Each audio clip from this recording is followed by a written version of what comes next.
dizer, vamos dizer assim, aglutinação, né, de dois estados, né, vamos dizer, você tem um setor left e um setor right, e você junta os dois para formar o elétron, a pergunta quando o elétron se forma desse modo, eu tenho realmente, estou falando de um estado, isso é um estado ligado, seria um estado ligado de elétron left, elétron right, através de alguma dinâmica, ou simplesmente vamos dizer assim, uma junção cinemática. Então, nesse caso, é uma junção cinemática, porque para o elétron ter uma estrutura, se ele tiver, claro, você poderia falar, se eu tiver uma dinâmica que explica como é que o left e o right formam um estado ligado, então você diria, o elétron deveria ter estruturas mais fundamentais, que seria o elétron left e o elétron right. Mas, na verdade, elas não são novas partículas, elas são simplesmente modos de spin da mesma partícula. Então, por isso que você não pensa que seria um estado. Você pode pegar um dos dois, fazer uma transformação de Lorentz e ver que mistura, né? Mistura. Aí você vendo que no referencial você vê duas partículas e você vê uma, não faz sentido. Então, paridade, uma transformação de paridade, ela leva o left no right. Então, quer dizer, se você faz uma inversão, seria uma maneira também de você colocar. De alguma maneira você acaba ligando uma com a outra. Fala isso pra gente, né? Que vocês vão ser os mesmos estados, né? São dois estados da mesma partícula. Por esse argumento. Então vamos tentar construir a representação aqui e nos convencer, pois não? Mas ali você tem assim, no estado, você tem ali um left on left e um left on right. Isso. Seria isso. Vou perguntar de uma forma simples. Left mais right dá zero ou é... Left mais right, quer dizer, soma direta. Left somado direto com right dá uma coisa ambidestra. É ambidestro. Isso, exatamente. Então, como é que a gente construiria essa representação? O que significa construir uma representação? Significa construir explicitamente os geradores. Então, o que eu sei dessa representação? Que as matrizes J são 2 por 2, são as matrizes de Pauli. Então, eu estou sabendo aqui o seguinte, que o JI é sigma sobre 2. O KI, em princípio, também vai ser sigma sobre 2, porque são as duas representações separadas, são meio. Mas observe uma coisa, essa representação, ela tem dimensão 4. É uma representação de dimensão 4 e que não é construída como uma soma direta. Aqui, essa representação tem dimensão 4, mas é um 4, eu estou colocando assim, 2 aqui, 2 aqui, e as transformações de Lorentz. É 2 mais 2, né? 2 mais 2. A transformação de Lorentz de um não mistura com o outro. Aqui não. Aqui eu tenho uma transformação que é genuinamente quadridimensional. Por quê? Porque ela seria dessa forma. Nesse setor aqui, eu tenho um psi alfa. E nesse setor aqui, eu tenho um Qi alfa ponto. Então, eu vou poder formar um objeto que vai ter psi1, Qi1, psi1, Qi2, psi2, Qi1, psi2, Qi2. Então, tem 4 componentes, né? 1, 1, 1, 2, 2, 1, 2, 2. Agora, vocês observam o seguinte, essa matriz é 2 por 2. E essa matriz é 2 por 2. Elas dão origem aos N's, que dão origem aos sigmas. Então, se eu estou numa representação de dimensão 4, os sigmas têm que ter dimensão 4, tem que ser 4 por 4, não 2 por 2. Aqui eu estou com um problema, porque o J é 2 por 2 e o K é 2 por 2. Se eu somar J mais, né, M, quer dizer, J, M como pela segunda nossa relação, né, M era J mais K, e N, ou J menos K, e N era J mais K, só somar as duas. Então, somando matrizes 2 por 2, eu vou obter matrizes 2 por 2. Então, como é que eu posso? Eu tenho que ter essas matrizes de partida 4 por 4. Como é que eu posso transformar uma matriz 2 por 2 numa matriz 4 por 4? Sem alterar a álgebra dela, né? Então, eu faço um estudo tensorial pela identidade. Eu diria o seguinte, essa matriz aqui, ela é a matriz de Pauli no setor J, mas ela tem uma identidade aqui no setor K. E essa aqui vai ser o contrário. Ela é a identidade no setor K e a matriz de Pauli no setor J. Isso aqui, agora, estou vendo, isso aqui é uma matriz 4 por 4. E essa matriz aqui, como é que ela é formada? Né? Como é que a gente... Bom, aí eu acho que a gente em algum momento aí falou no curso de produto tensorial, né? Quando eu faço o produto tensorial de uma matriz por outra, a gente falou aqui no curso, a gente coloca essa matriz em cima de cada elemento da primeira. Quer dizer, a gente vai formar uma matriz que tem a dimensão, que é o produto das dimensões, e aí essa matriz aqui quer dizer, para cada elemento IJ, eu multiplico pela matriz B. Então eu coloco essa segunda matriz em cima da primeira, em cima de cada elemento da primeira matriz. Então essas matrizes aqui eu sei quem são. Sigma vezes a identidade, então eu vou ter J1, é a matriz sigma, vai ser um meio, vou colocar aqui. Matriz de Pauli é 0, 1 e 0. Então eu vou colocar aqui 0, 1, 1, 0. Então aqui é 2 por 2. O J2 vai ser. Que aí vocês veem o seguinte, se eu pegar, a outra coisa que a gente sabe é o seguinte, quando eu tenho uma matriz M tensorial, uma matriz M, e eu multiplicar matricialmente isso aqui por uma matriz P tensorial, matriz Q, então isso aqui é a mesma coisa que MP tensorial MQ. Quer dizer, a ideia do produto tensorial justamente é essa, eu pegar esses setores e manipular independentemente. Então, quando eu pego uma matriz M tensorial N, produto para uma matriz P tensorial Q, claro, desde o momento que eu possa multiplicar, suponhamos que essa matriz aqui seja M por N, M por N, e essa matriz aqui é M por N. Claro que no final do dia, essa matriz aqui é MN por MN. Então, se essa matriz aqui também for N por N, essa matriz N por N. Então, ao fazer o produto, eu vou multiplicar essa N por N, por essa N por N, dá isso aqui, essa N por N, por essa N por N, dá isso aqui. Então, esse aqui é o produto final. Então, o produto matricial dos produtos tensoriais é o produto tensorial dos produtos matriciais de cada setor. Não é só a algebrazinha de produto tensorial. Por quê? Por que isso é importante? Porque quando eu for fazer esse comutador, JI com JJ, tem que satisfazer essa relação. Esses J's, eles têm que satisfazer a álgebra de SO2 do setor J. Então, quando eu multiplicar sigma I sobre 2 por sigma J, sigma I sobre 2 vezes a identidade, sigma J sobre 2 vezes a identidade, eu vou multiplicar, eu vou fazer, então isso aqui vai ficar, seria isso aqui, ó, sigma I sobre 2, tensorial identidade, sigma J sobre 2, tensorial identidade. Então, ao fazer esse, quando eu vou colocar isso vezes isso, quer dizer, no fundo, no final de tudo, isso aí vai ser o comutador de sigma I sobre 2, sigma J sobre 2, tensorial identidade. Então, essa relação aqui, que vale só para o sigma I sobre 2, ela não é perdida quando eu multiplico aqui pela identidade. Quer dizer, quando eu coloco a identidade no produto tensorial do lado direito do sigma I, essa relação aqui não é perdida por causa dessa propriedade e disso aqui. Quer dizer, o comutador de sigma I sobre 2, tensorial identidade, com sigma J sobre 2, tensorial identidade, é o comutador de sigma I com sigma J, tensorial identidade. Então, eu não perco. Então, essas matrizes aqui, agora elas se tornaram 4 por 4 e elas satisfazem a álgebra das matrizes de Pauli.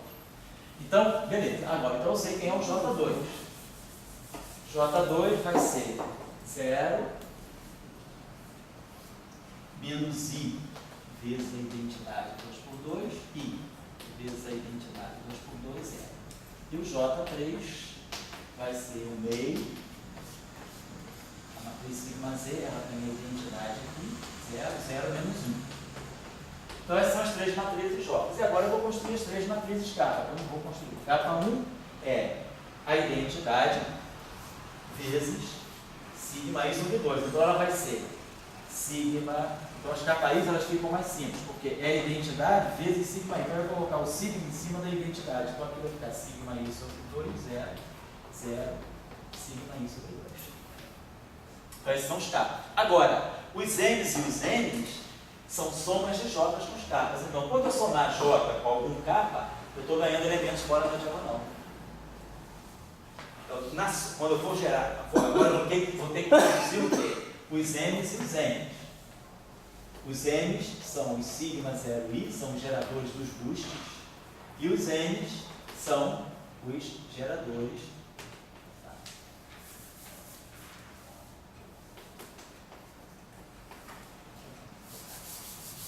Os geradores das rotações são os N's.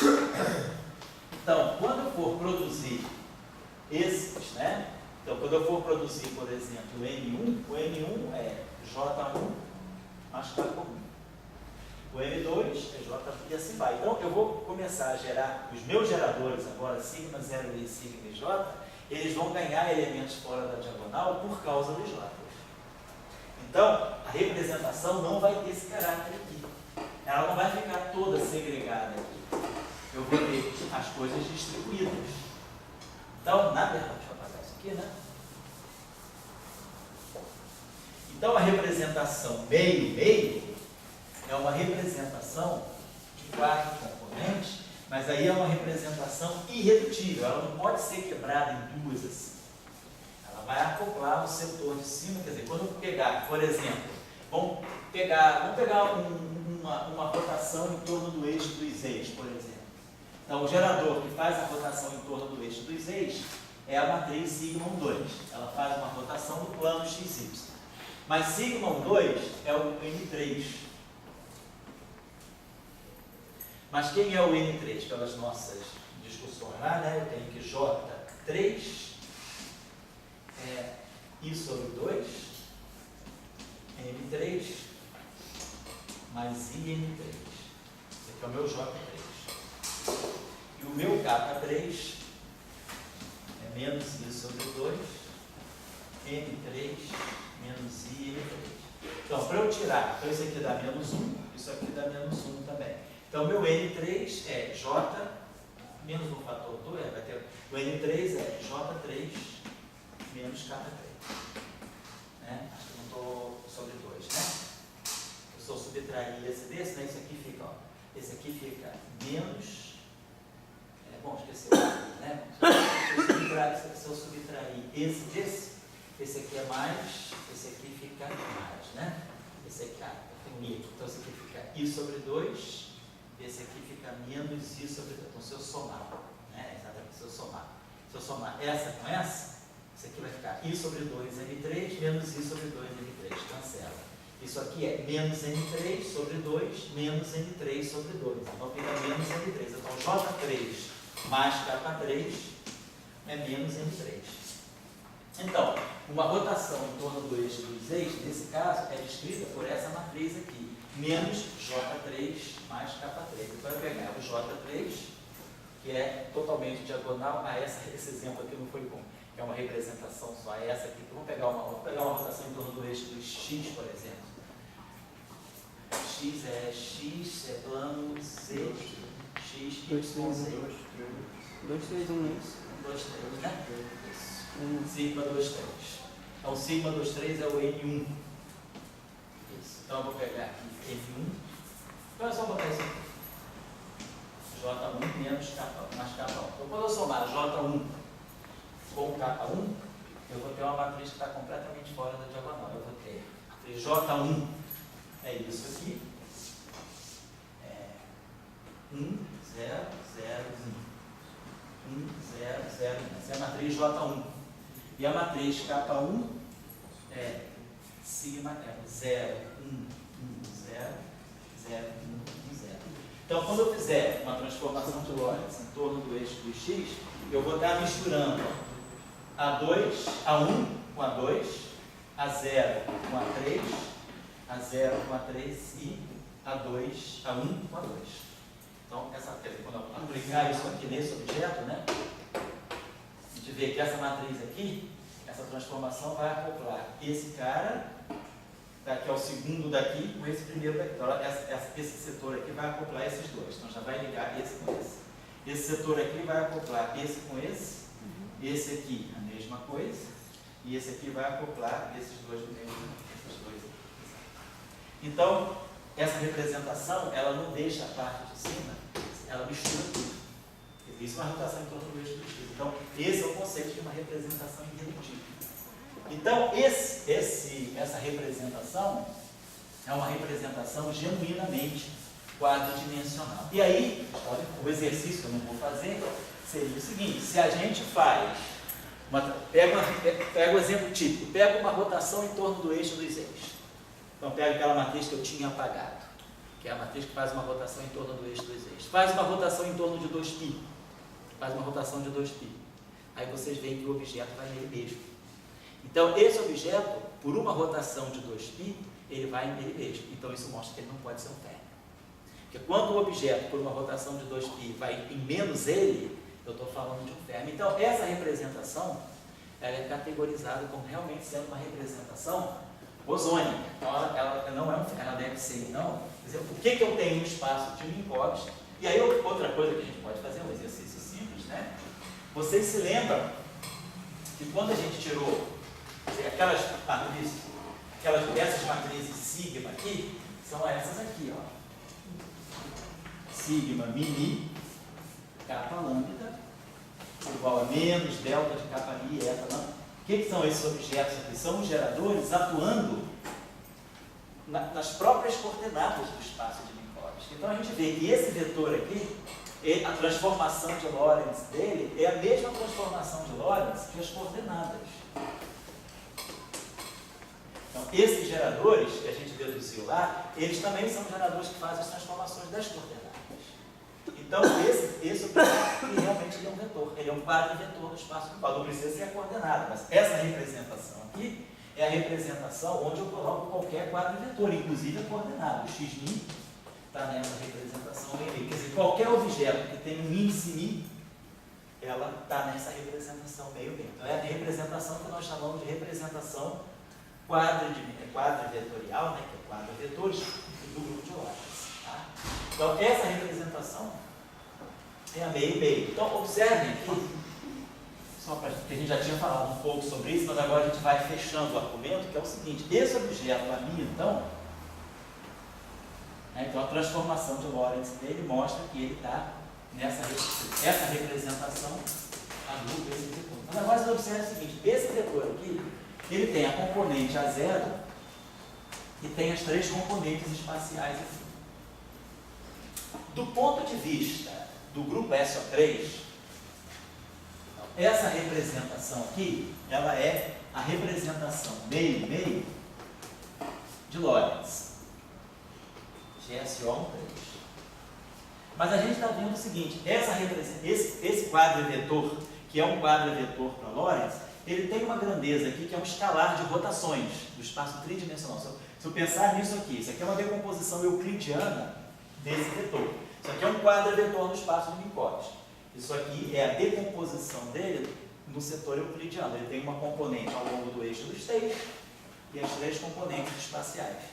Então, essa componente aqui, ela do ponto de vista das rotações é um escalar. Então, eu tenho aqui um objeto de spin 0 do ponto de vista do SO3.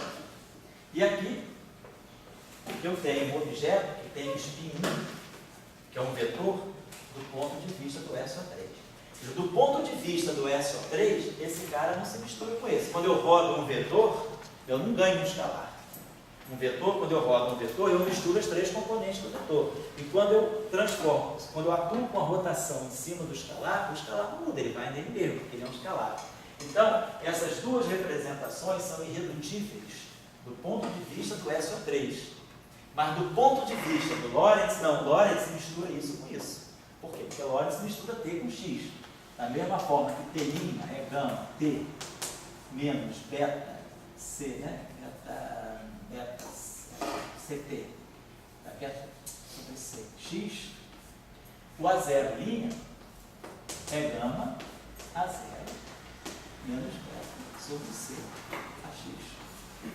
Então, quer dizer, a transformação de Lorentz, ela mistura escalar com vetor do espaço euclidiano.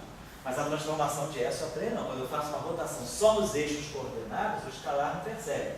Só quem percebe é o vetor.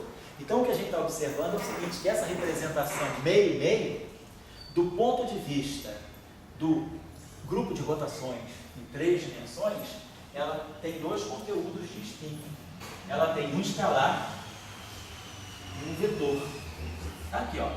um escalar e um vetor. Eu vi que 2S mais 1 é igual a 3 para o vetor. Isso. Mas por que 2S mais 1 é igual à dimensão do espaço? 2S mais 1? É. Porque o 2S mais 1 é o número de componentes MS. O MS vai de menos S até mais S. Então, você tem 2S mais 1. Então, o número de componentes. Aí é a dimensão do espaço. Certo? É o número de componentes do vetor daquele espaço. Teste 2. Vamos ter essa aula o mais rápido possível. O que é bom também, isso aqui a gente grava e deixa no servidor. Se alguém precisar estudar SO2 um dia, tá lá. Então, só pega a aulinha de SO2, né? Semestre que vem, não precisa ficar repetindo essas coisas. Até é bom botar umas aulas assim, tipo apêndice SO2. A gente tem uma de SO4, não tem?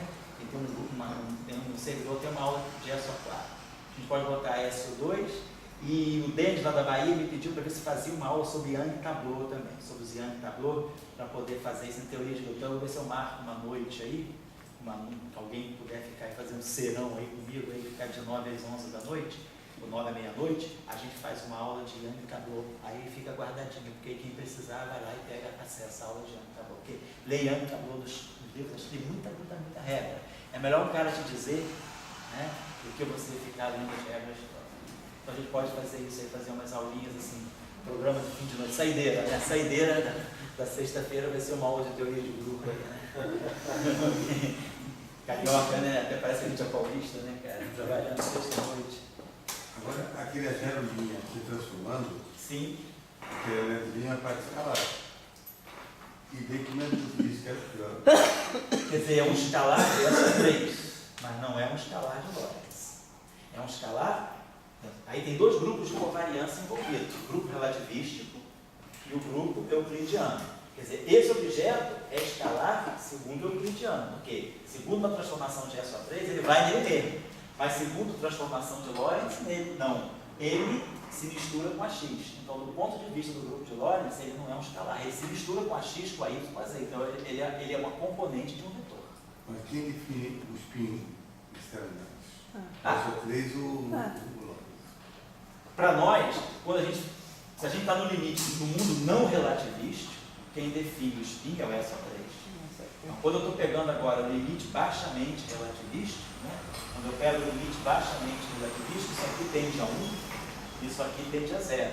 Então, no limite baixamente relativístico, a 0' é igual a 0. E T', isso aqui vai a 0. Então, T' é igual a gama. Então, eu sei qual. Vou pegar o AX', né? O A'X, gama, AX, menos beta, a 0.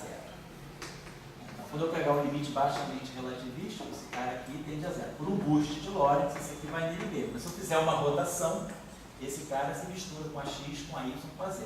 Então, quer dizer, quando eu pego o limite não relativístico, quem está contando é isso. Então, se nós olharmos... Mas se no regime relativístico, então o spin vai mudar? Não, no spin, do ponto de vista relativístico, quando você fala do fóton, você está lembrado do curso da sexta-feira, né? Quando a gente fala do fóton, você lembra que o grande esforço no final da aula de sexta-feira foi como que eu poderia gerar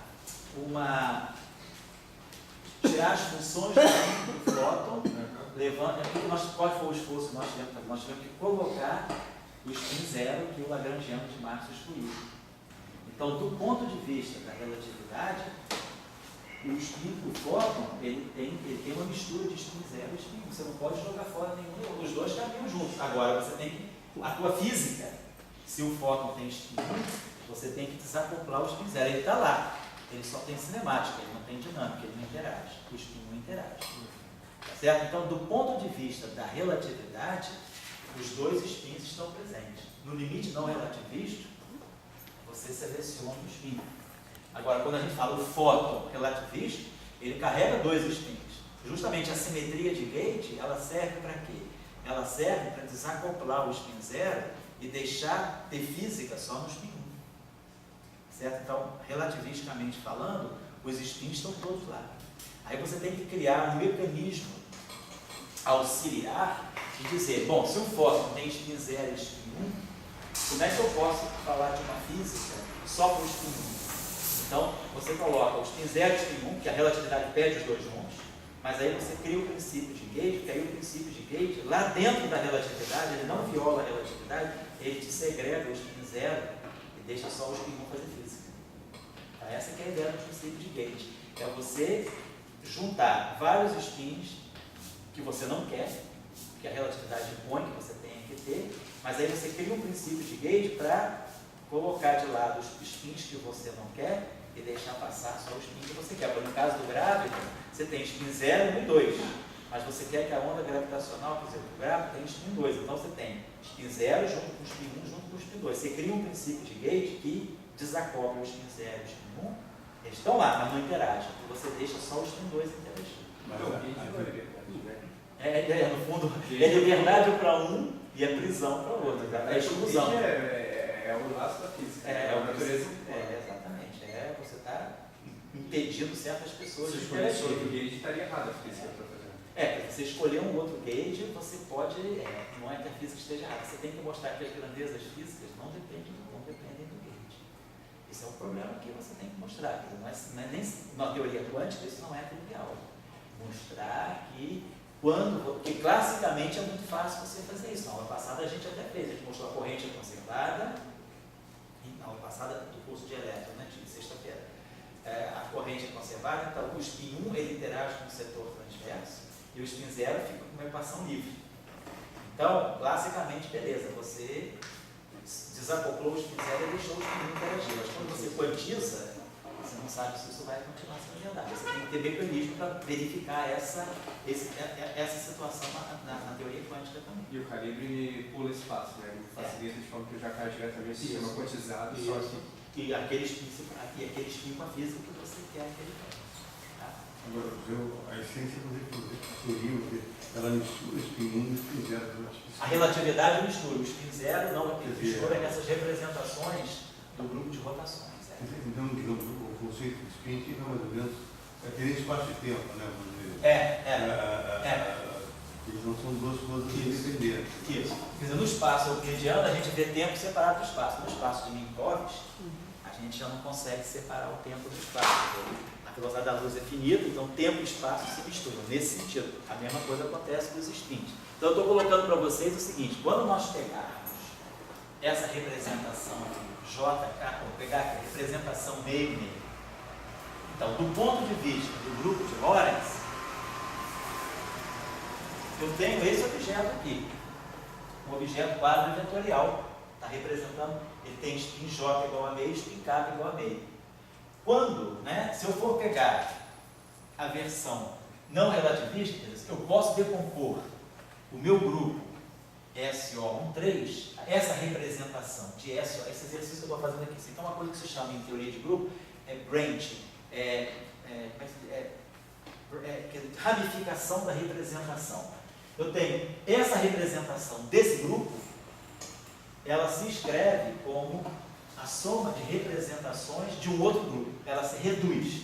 Então, esse objeto aqui, do ponto de vista de Lorentz, é irredutível, mas ele se quebra em duas representações irredutíveis separadas, do ponto de vista do grupo do espaço, do grupo espacial SO3, isso aqui é uma representação redutível, ela se quebra em duas separadas. Então, essa representação, olhada do ponto de vista de Minkowitz, é irredutível, e olhada do ponto de vista de SO3, ela se quebra em duas irredutíveis. Então, quando eu digo que aqui dentro do fóton eu tenho o spin 0 e o spin 1, eu estou pensando nesse spin 0 e nesse spin 1 como sendo representações de um único SO2. No fundo é um SO3. Então, aqui, quer dizer, eu estou falando o seguinte: se eu pensar numa mecânica quântica não relativística, essa representação do grupo de Lorentz vai carregar duas partículas de spins distintos, spin 0 e spin 1. Mas se eu estou no mundo relativístico, eu não estou distinguindo essas duas coisas, está tudo aqui dentro. Certo? É isso que eu estou querendo dizer. Tá? O espaço-tempo. Oi? É o mesmo discurso É o mesmo espaço-tempo de discurso Einstein. Quer dizer, O que é T, X, e o que é T separado de X? eu digo, isso é uma coisa, vamos falar, se teve tanta discussão no espaço-tempo, aí também devia ter muita discussão, por dizer, a questão do spin. O spin, ele tem sistema de referência, né? Que é spin. Certo? Enfim, Não é um vetor. ele não é uma entidade absoluta, como a gente fala, né? Não é absoluta. Não é escalar. Não é um escalar.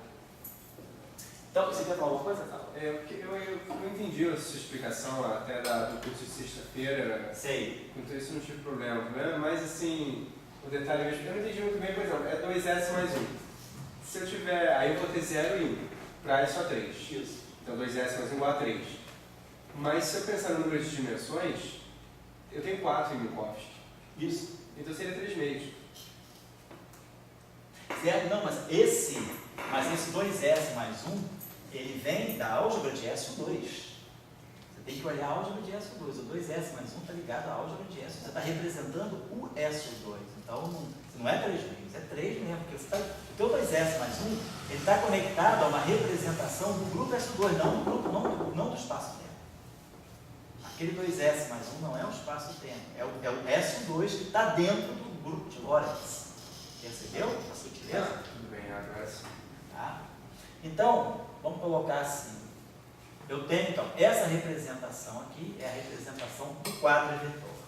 Então, essa representação do quadro vetor, ela pode ter spin 0 e spin 1 do ponto de vista do espaço euclidiano. Tá certo? Então, isso que eu estou querendo dizer.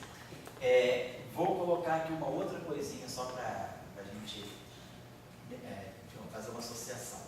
Então, o que eu estou observando aqui é o seguinte.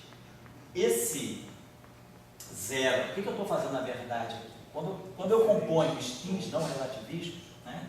Quando eu pego um spin J não relativista, S2, e faço uma soma vou pegar um momento angular, então, se eu pego um momento angular J1 e somo o momento angular J2, soma de momentos angulares é produto tensorial de representações de SO2. A gente sabe que isso aqui dá para nós uma série que é uma soma direta em J's, que vão desde J1 menos J2 até J1 mais J2. Então, quando a gente pega, por exemplo, spin 1 e spin 1, a gente pode ganhar a diferença é 0 e vai até 2. Vou ganhar spin 0, spin 1 e spin 2. Então, quando eu pego o spin 1 e componho com o spin 1, aqui tem 3 componentes e aqui tem 3. No final dá 9. 1 e 3, 4 e 5, 9. 2S mais 1 é 5, 2S mais 1 é 3, 2S mais 1 é 1. 1 e 3, 4 e 5, 9. Então, as 9 componentes, quer dizer, spin 1, soma de um spin 1, o momento angular 1, o momento angular 1 pode dar momento angular 0, 1 e 2. Né? A gente faz isso. Se eu pegar spin meio e fazer uma compusera com spin meio, nós vamos ganhar 0 e 1. Então aqui eu tenho 2 vezes 2, 4. Eu tenho 4 componentes, 1 mais 3. 4. Então 4 aqui, 4 aqui. Dessa forma. Então, isso é a composição de momentos angulares, a soma de momentos angulares do ponto de vista da mecânica, quer dizer, no fundo da mecânica quântica, é teoria de grupo de SO2, né? É produto tensorial de representações de SO2 expresso como somas diretas, né, de representações irredutíveis. Então, isso aqui é um exercício de SO2. O que está acontecendo aqui é justamente isso. Ó. Esse 0 é meio menos meio. E esse 1 é meio mais meio. Então, se nós olharmos uma representação JK do grupo de Lorentz, essa representação quântica é do grupo de Lorentz, como nós já vimos. Né? Quando nós já estudamos 0, 0, meio, 0, 0, meio, meio, meio. Daqui a pouco nós vamos falar da representação, por exemplo, 1, 1, só para a gente ver, só para a gente ter ideia. Se eu, por exemplo, pegar a representação 1, 1, então, essa representação 1, 1, ela tem J igual a 1 e ela tem K igual a 1. Então é 3 vezes 3, 9. Essa representação tem dimensão 9, do ponto de vista do SO3, SO13 do Lorentz. Então ela tem representação 9, ela tem spin 1 nessa direção, nesse setor, e spin 1 nesse setor. Então ela tem que ser representada por matrizes, 9 por 9. Então eu tenho que ver como é que eu faço isso aqui. Esse J aqui, né, então eu vou ter. Quem são as matrizes? Esse setor aqui é 3. Quem são as matrizes de spin no setor? Quem são as matrizes de Pauli no setor de spin? É só a gente lembrar desse exercício também que a gente fez no início do curso. Quando a gente estudou SO3, eu falei com vocês, o que é a álgebra de SO3 ou de SO2? São esses geradores. Qualquer gerador JI, ou gerador JJ, tem que dar I, epsilon e JK. Então, se o spin é meio, se o J é meio, nós sabemos que as matrizes são 2 por 2. Então, As matrizes 2 por 2 que fecham essa relação são as matrizes de Pauli. Agora, se o J é 1, nesse caso aqui, eu tenho que ter matrizes 3 por 3 que fecham essa relação. Quem são as matrizes 3 por 3 que fecham essa relação?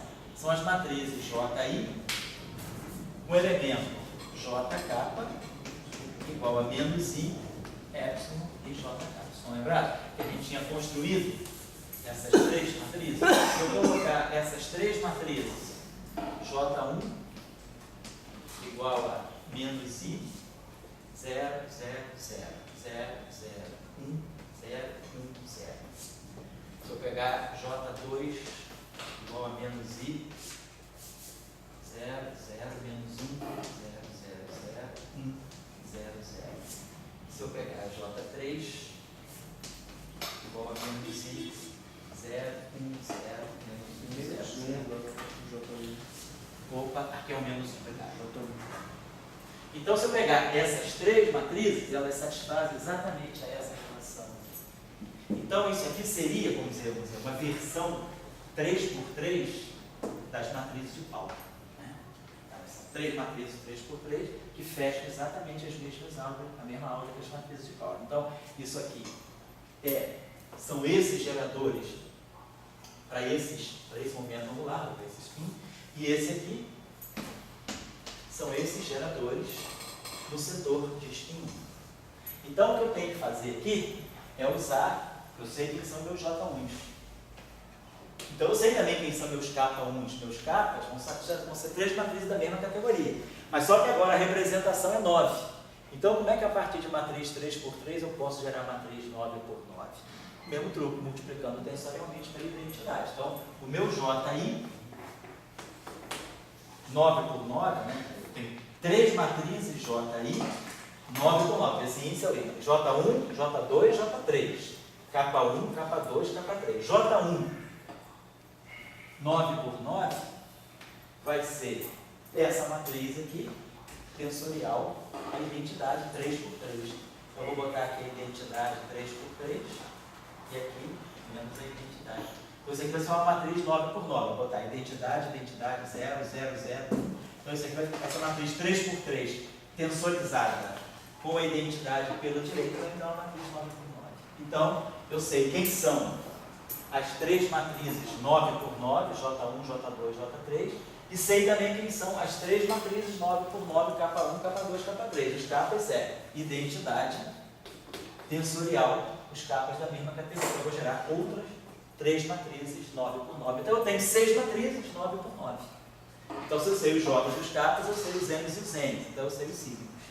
Então, eu sei construir a representação. Então, eu sei qualquer objeto dessa representação, como se transforma. Então, é o objeto que tem.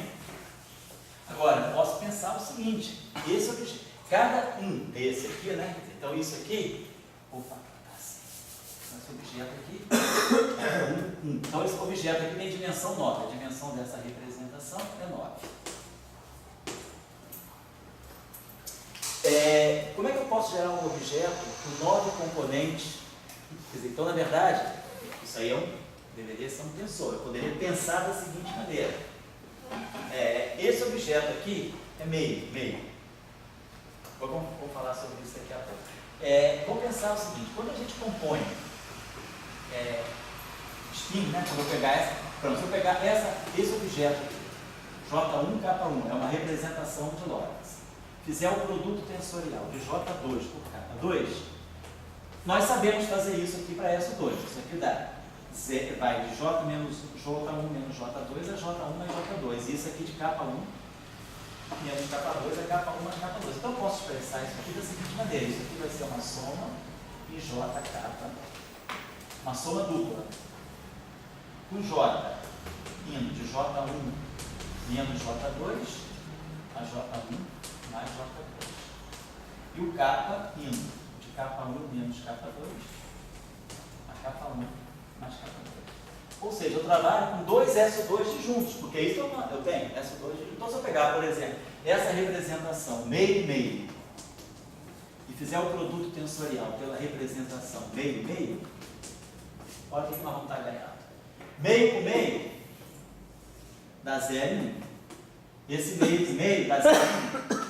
Então eu vou poder construir agora essa série completa. Todos os J's com todos os K's. Vai ficar 0 com 0, 0 com 1, 1 com 0, 1 com 1. Olha onde que aparece a representação. 1, 1. Está vindo disso aqui por isso aqui. Mas isso aqui não é um vetor? Quem é que mora aqui? É o amigo. Quem é que mora aqui? É o outro amigo, um PI. Então, no fundo, eu estou multiplicando um quadro vetor por um quadro vetor. Quadro vetor por quadro vetor dá 16 componentes. Dá um objeto com 2 índices. Isso aqui, no fundo, é um tensor, é um TMI. Com 2 índices. Com 16 componentes. Esse carinha aqui é o quê? Esse aqui é um escalar. Dimensão 1. Esse cara tem dimensão 3. 2J mais 1 é 1, 2K mais 1 é 3, então 3. Esse cara, 2J mais 1 é 3, 2K mais 1 é 3. 1 e 3, 4 e 3, 7. 7 com 9, 16. Esse cara tem dimensão 9, nós acabamos de ver. Então tem 16 componentes. Olha, quando eu pego um quadro vetor e multiplico por um quadro vetor, eu ganho um tensor de rank 2, que tem 16 componentes. As 16 componentes dele estão distribuídas dessa forma, segundo representações irredutíveis do grupo de Lorentz. Olha só, isso aqui não é um escalar? Como é que eu posso formar um escalar a partir de 2 vetores? Fazendo o produto escalar. Então, aqui deve estar o AMI. Esse cara tem quantas? Tem dimensão 3. Esse cara tem dimensão 3. 3 e 3, 6. Esse cara tem dimensão 9. Quando eu pego um tensor, vamos pensar exatamente. Tudo isso nós já fizemos no espaço euclidiano. Se vocês forem olhar as aulas, vocês vão ver quando ele está. Quando eu pegar um tensor T-mini, lembra que eu falei com vocês? Em qualquer espaço-tempo, qualquer matriz, né, pode ser quebrada na soma de uma matriz simétrica, ou seja, T-mini mais T-mini sobre 2, mais uma matriz antissimétrica, A-mini menos A-mini sobre 2. Então, esse objeto aqui é uma matriz simétrica. S-mini igual a S-mini. Estou mostrando para vocês o que eu estou fazendo. Tá? Quando a gente multiplica, então, deixa eu recapitular aqui que eu posso ir rápido demais. Quando a gente pega uma representação de SO3 ou de SO2 e multiplica por outra representação de SO3 ou de SO2, a gente faz o que a gente chama em mecânica quântica de composição de momentos angulares. Isso aqui é a teoria de grupo, tá? A soma dos jóias. Então, quando eu pego aí, na mecânica quântica, tem um H portado embutido aí, que a gente chama isso aí a composição de momentos angulares. Agora eu tenho dois S, no caso do grupo de Lorentz, eu tenho um S2, eu tenho esse cara, em vez de multiplicar um J1 por um J2, eu tenho que multiplicar um J1K1 por um J2K2. Isso aqui é uma representação de Lorentz, atributo J1 e K1 ao SO2J, ao SO2K, e aqui uma outra representação com S2J aqui e S2K aqui. Esses dois SO2 correm independentes. Então, é claro, isso aqui vai ser uma soma em J, que vai desde J1 menos J2 até J1 mais J2. Esse cara aqui, independentemente, vai ser um K, que vai desde K1 menos K2 a K1 mais K2. E aqui um J. Então, isso aqui é aquilo que nós chamamos lá na mecânica quântica de série de Clebsch-Gorlin. Eu decomponho um produto tensorial, quer dizer, compõe momentos angulares, escrevo esse momento angular total em função de momentos angulares individuais. Né? Eu componho dois spins, eu ganho a soma de possíveis spins. Quando eu componho dois momentos angulares, eu ganho uma série de possíveis momentos angulares. Aí nós temos os coeficientes Clebsch-Gorlin que acoplam um dado objeto aqui com esse objeto, vai ser os coeficientes Clebsch-Gorlin, né? Acoplam J, J1, J2, tá? Isso aí é pura teoria, né? Tá aí, então o que eu estou fazendo é isso. Então eu estou fazendo o seguinte, eu peguei a representação 1, que nós estudamos, e estou fazendo o produto tensorial pela representação 1. Isso aqui, aqui quem está é um vetor AMI, e aqui quem está é um quadro vetor BNI. Quando eu multiplico um AMI por todas as componentes de BNI, eu vou ganhar aqui um tensor de rank 2. Não, meio. Obrigado, tá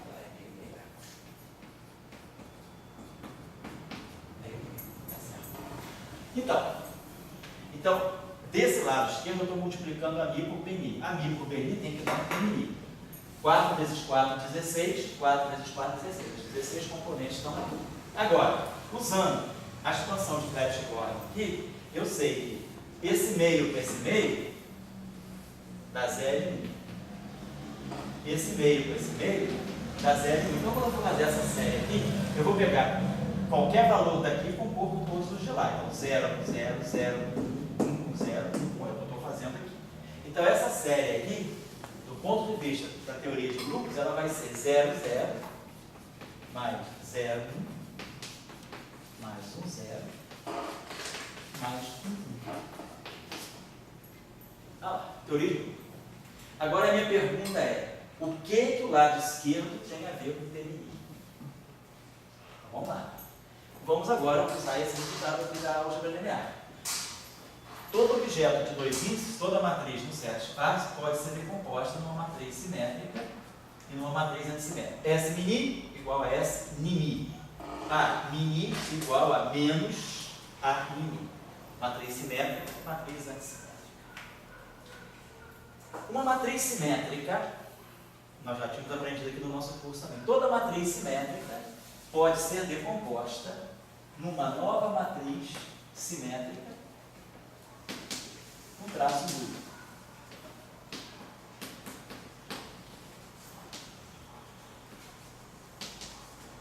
Vamos ver isso aqui? Se eu tirar o traço, o que significa o traço no espaço do Minkowski? Traço no espaço do Minkowski significa multiplicar isso aqui por eta nimi.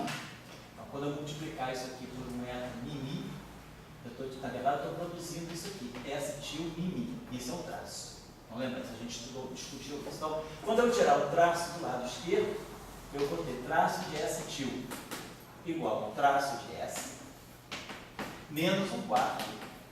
Então, quando eu multiplicar eta nimi por eta mini, eu vou estar produzindo um delta mini. Delta mini é 4. 4 com esse 4 aqui cancela. Então, eu vou produzir um 4 aqui e aqui traço de S. Então, ó, isso aqui dá 0. Então, essa matriz, se eu tiver uma matriz simétrica e eu subtrair dela esse objeto aqui, na verdade, eu estou produzindo uma matriz simétrica. Ali não é tempo. Oi? Me chamou? Ali não é ter mini menos ter mini isso Aqui 2 é no lugar do A. Está errado. Obrigado. É isso que é o ar. É mini menos passando. Eu só me subtrai essa grandeza aqui. Corrijam, tá? Beleza. Então, uma matriz simétrica, ela contém, na verdade, uma matriz simétrica de traço nulo dentro dela e um pedaço, que é esse traço de S. O que é o traço de S? O traço de S, se a matriz S é isso aqui, quem é o traço dela? É T mini mais T mini sobre 2, ou seja, o traço dela é T mini. Mas quem é T mini? T mini é a mi pmi, que é o produto escalar. Eu estava falando com vocês, ó, quando eu formo o produto de dois tensores, a primeira coisa que eu posso fazer com dois vetores é tirar o produto escalar dele. Então, ó, esse zero que está aqui é um escalar, é justamente esse traço. Agora, se essa matriz aqui é simétrica no espaço do Minkowski, no espaço 4×4, uma matriz simétrica tem 10 elementos. Mas se eu tiro dela o traço, essa matriz tem traço nulo, então ela tem 10 elementos menos o traço, ela tem 9 elementos. Olha os 9 elementos aqui. Isso aqui tem dimensão 9. Então, isso aqui é o S-til mini, ou seja, isso aqui é o tensor simétrico de traço nulo que eu formo ao compor AMI com BNI. Isso aqui é o traço, isso aqui é o AMI BNI. E agora sobram 6 componentes aqui. Isso aqui não é uma matriz antissimétrica? Uma matriz antissimétrica 4 por 4, ela tem 6 elementos. Então, ó, os outros 6 elementos, então aqui quem está aqui é o A'. Então, quando eu fiz o produto tensorial de um vetor por outro vetor, eu estou ganhando, na verdade, escalar, estou ganhando produto escalar dos vetores no espaço amicótico, estou ganhando um tensor simétrico de traço duro e estou ganhando um tensor antissimétrico. Então, são as 16, aqui tem 1, aqui eu tenho 6, 7. 7 com 9, 16. Do lado de lá tem 4 vezes 4, 16. Tá? Então, a gente começa a ver como é que a gente consegue manipular, né, mais facilmente com esses tensores. Observe mais uma outra coisa que fica mais evidente para vocês também. Quer dizer, quando eu peguei esse T' e decompus esse T' numa parte simétrica, mais uma parte antissimétrica, então nós vimos que aqui, na parte simétrica, mora o 0, 0 e mora o 1, 1. E na parte antissimétrica mora o 0, 1 e 1, 0. Observe isso aqui. Isso aqui é uma matriz simétrica. Então, se ela é uma matriz simétrica,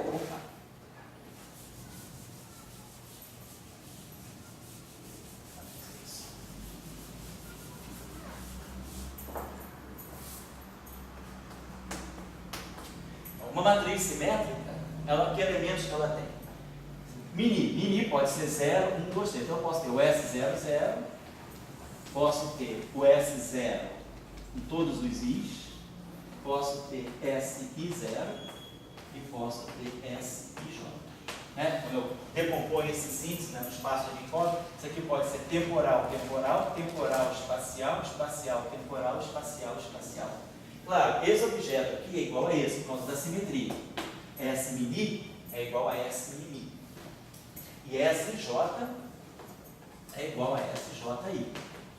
Então tá aqui, S00 é um objeto, S0I são 3 objetos, que é 1, 2, 3, e o SJ é uma matriz simétrica. Uma matriz simétrica 3 por 3, ela tem 6 elementos. Então aqui, ó, com 10 elementos aqui, ó, 1 e 3, 10. Os 10 elementos estão aqui. Isso aqui não é uma matriz simétrica 3 por 3, isso aqui é 4 por 4. Uma matriz simétrica 4 por 4 tem 10 elementos. Então, 1, 3, 4. Agora, eu sei, isso aqui é a matriz S mini, são todos os elementos da matriz S mini. A matriz S til mini, na verdade, é essa matriz aqui, só que descontando o traço. Então, se eu pegar, vamos pegar o traço dessa matriz S. Quem é o traço de S? O traço de S é S mi. Ou seja, é S00 mais SII. Então, S00 mais SII. Então, está aqui. Então, se essa matriz aqui, ela tem o traço dela. Se eu quiser pegar o traço de S til, o traço de S til é 0. Então, a minha matriz S til, ela é a minha matriz S til está aqui, ela é exatamente a minha matriz S, só que descontando isso aqui. Menos um quarto do traço de S. Então, deixa eu apagar isso aqui. Se vocês observarem, olha aqui. Esse objeto aqui, agora vamos fazer a decomposição do ponto de vista do espaço euclidiano. S00. Vamos aqui, ó. Esse objeto aqui, do ponto de vista do espaço euclidiano, ele não tem índice espacial. Então, do ponto de vista do SO3, ele é um escalar. Então, esse aqui é um escalar de SO3. Então, ele tem uma componente. Então, ele tem spin 0. Esse cara aqui, do ponto de vista do SO3, ele tem 3 índices. 1, 2 e 3. Então, do ponto de vista do mundo tridimensional, esse objeto aqui faz o papel de um vetor. É como se fosse um vetor VI, tem um índice sobrado. Então, ele é um vetor de SO3. Um vetor de SO3 tem um spin 1. E esse objeto aqui tem 3 índices, né? Tem 6 elementos. Então, esse objeto aqui, eu posso, do ponto de vista do SO3, isso aqui é uma matriz simétrica.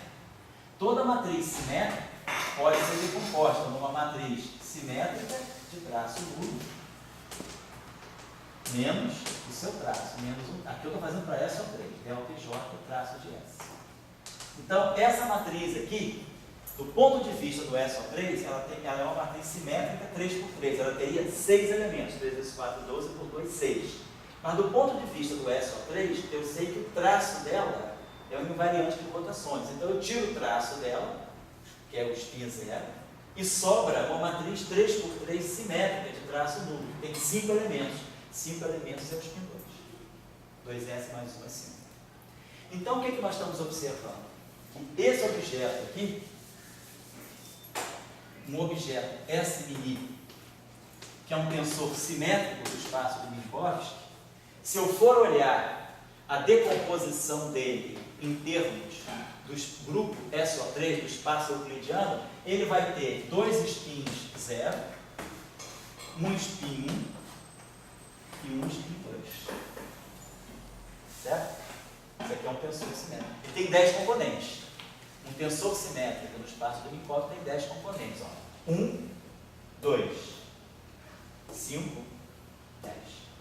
Então, esse objeto, um tensor simétrico no espaço de Minkowski, ele carrega 2 spins 0.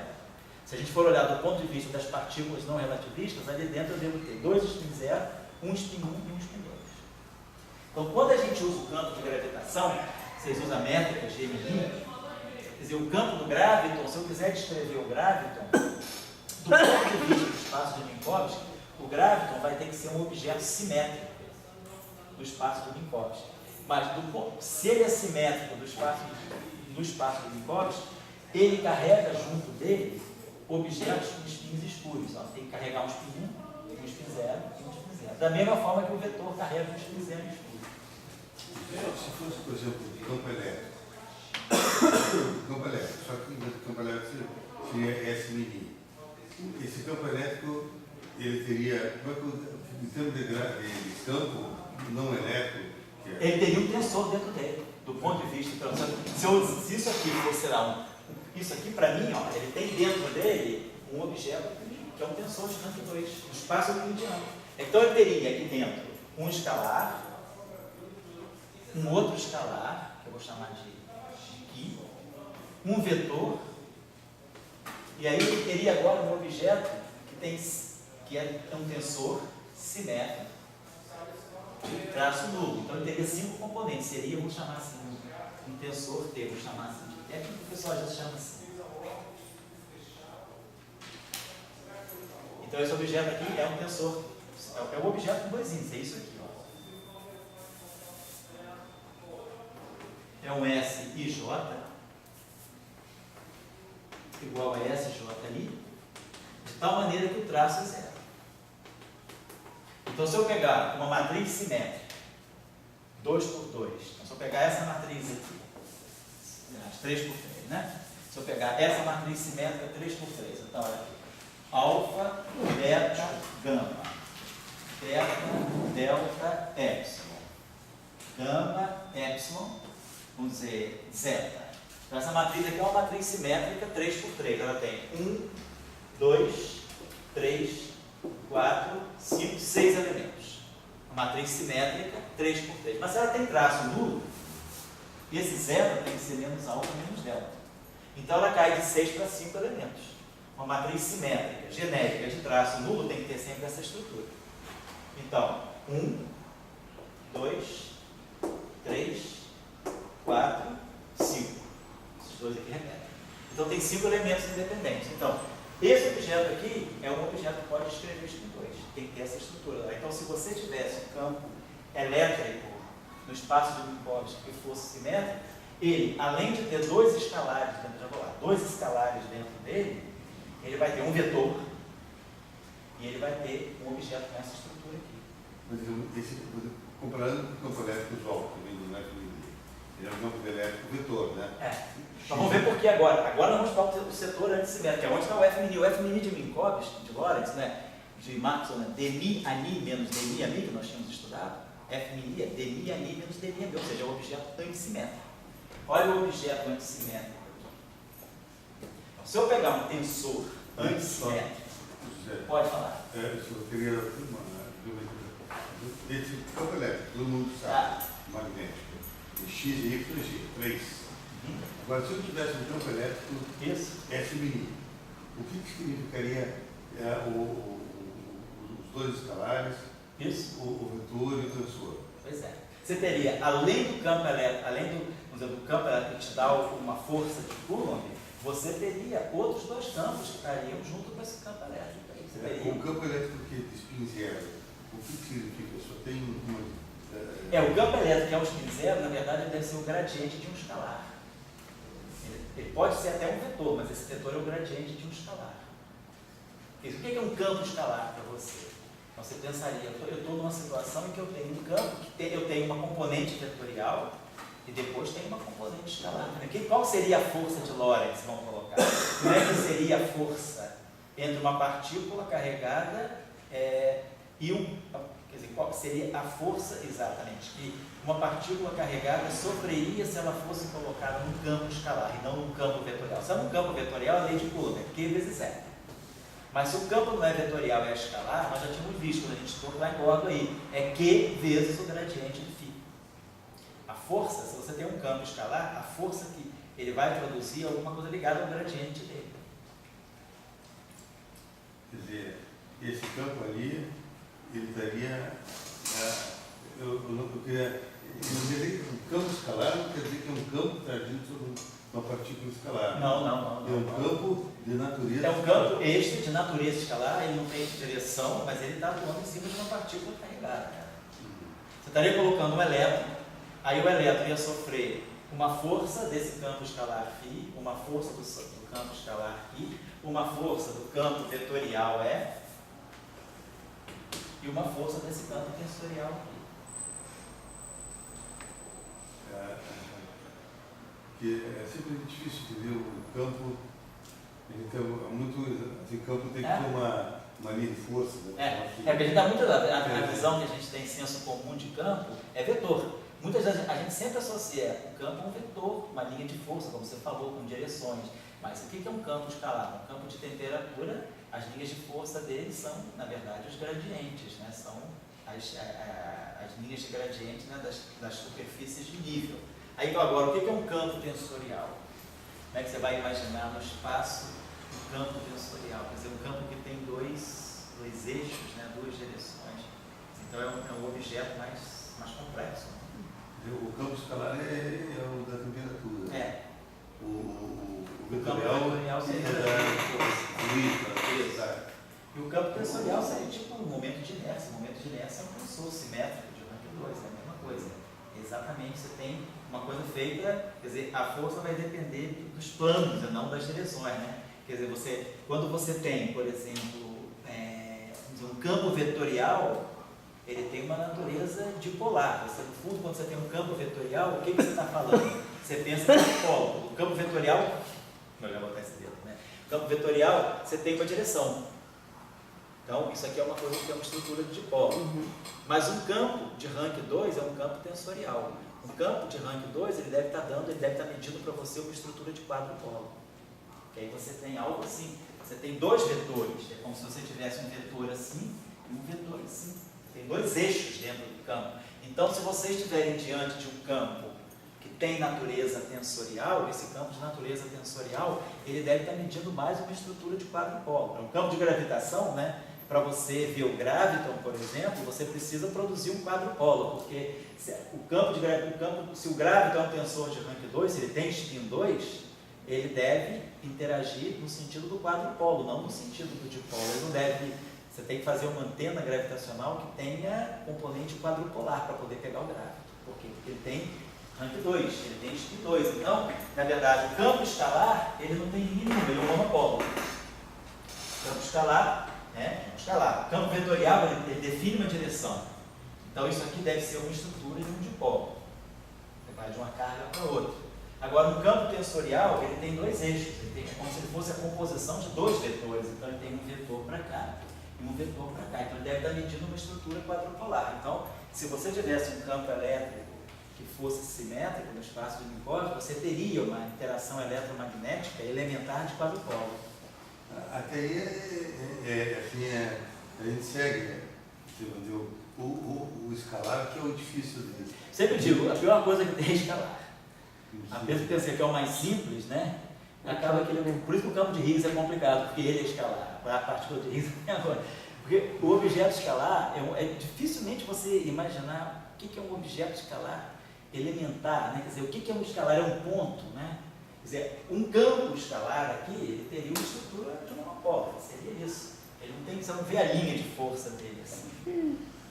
Certo? Porque em termos de campo eletromagnético, É uma boa. o que é objeto escalar? É uma boa. Em termos de campo eletromagnético, a gente vê ambiente vetor aí. Isso. Mas o que seria em termos de campo eletromagnético escalar? Algo está quente a temperatura ali, o que está aquecendo ali. Exatamente, né? Então, quer dizer, qual é o tipo de interação que está associado a esse campo escalar?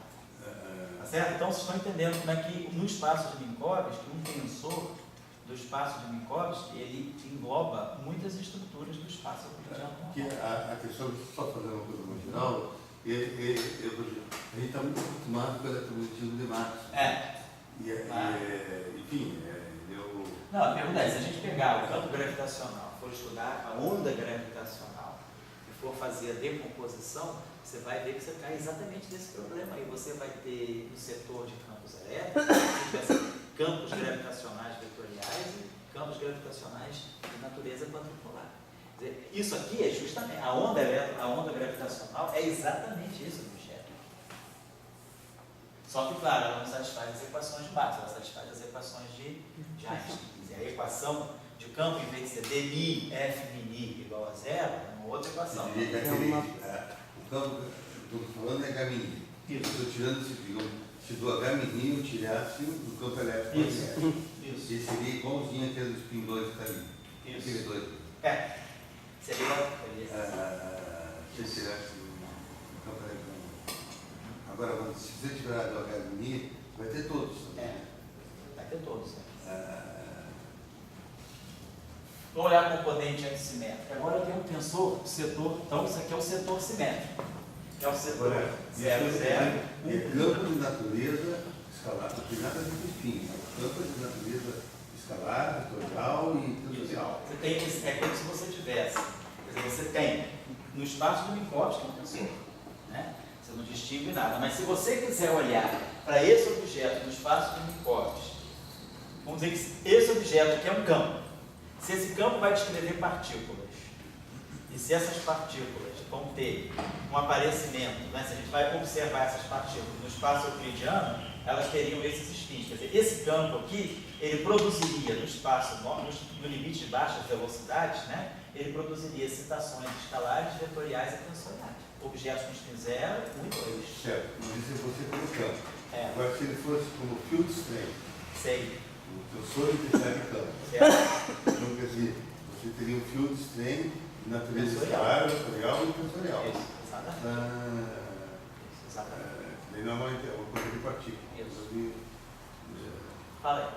Eu não entendi. Então, como se, por exemplo, o graviton carregasse consigo 3 gravitons ou 3 partículas totalmente diferentes? Porque o número quântico, ele caracteriza qual é a partícula. Pois é, carregaria, você teria um gráfico escalar. Mas é um graviton? Para mim é outra partícula. É um gráfico, não, porque o gráfico tem, na verdade, um objeto escalar pode ter interação gravitacional.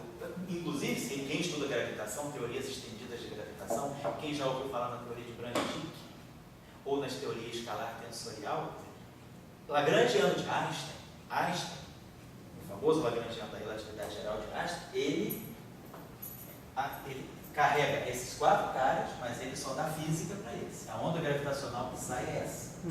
Esse cara e esse cara não tem onda gravitacional. Então, o gráfico está aqui.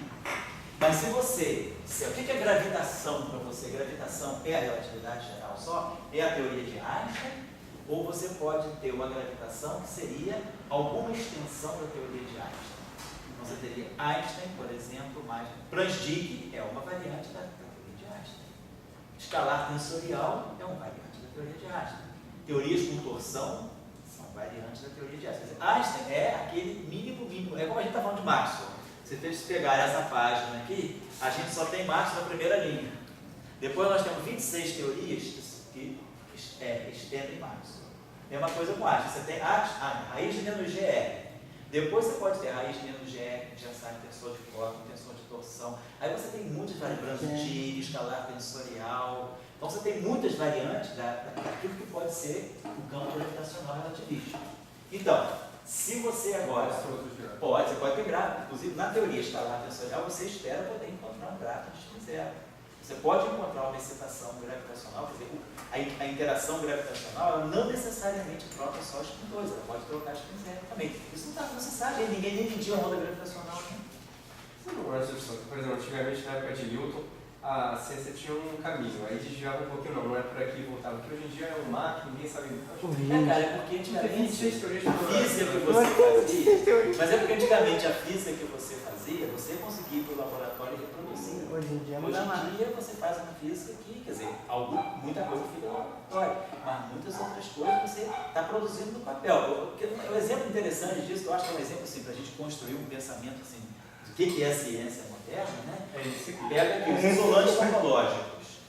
Os isolantes topológicos eles foram previstos teoricamente no papel, por argumentação, vamos dizer assim, de campo, abstrata, em 2005. Só em 2010 o cara conseguiu construir um isolante topológico.